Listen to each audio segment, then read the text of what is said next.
சுயம்பு கேள்விப்பட்டிருக்கீங்களாப்பா?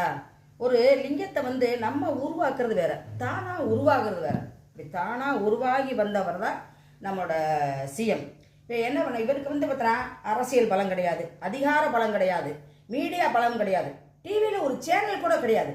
இவர் எம்ஜிஆரும் இல்லை, ஜெயலலிதாவும் இல்லை, கருணாநிதியும் இல்லை, ஸ்டாலினும் கிடையாது, பன்னீர்செல்வமும் கிடையாது, எடப்பாடியும் கிடையாது.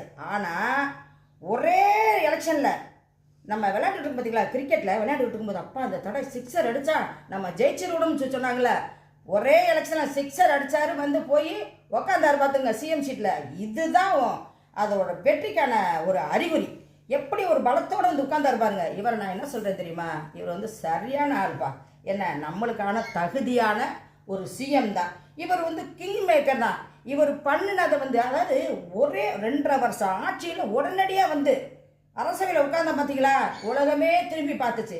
இவங்களை எல்லாரும் சொல்கிறாங்க இவனுக்கு என்ன தெரியும் ஏது தெரியும்னு சொல்லிட்டு. கொஞ்சம் கொஞ்சம் பொறுமையாக இருந்து பாருங்கப்பா, அவர் என்னென்ன செய்கிறாருன்னு. நடந்ததெல்லாம் நிறைய நடந்துக்கிட்டு இருக்கு, அதை நீங்கள் ஒத்துக்கவே மாட்டீங்க. ஆனால் எங்கள் சிஎம் கிங் மேக்கர் தான். காமராஜருக்கு பிறகு கிங் மேக்கர்னா இவர் தான். அடுத்தவங்க கட்சியெல்லாம் இப்படியே பணியில் நினைச்சது மாதிரி எல்லாம் கரைஞ்சி ஓடி போச்சு. எதுக்கு வீணா கத்துறீங்க? நான் சொல்கிறது கரெக்டு தானப்பா, நான் சொன்னது சரி அப்படின்னு சொன்னால் இவங்களுக்கு வந்து நிறைய கமெண்ட்ஸ் போடணும். நான் சொல்கிற இந்த வீடியோவை ஸ்கிப் பண்ணாமல் பார்க்கணும். சப்ஸ்கிரைப் பண்ணுங்கப்பா. நன்றி, வணக்கம்.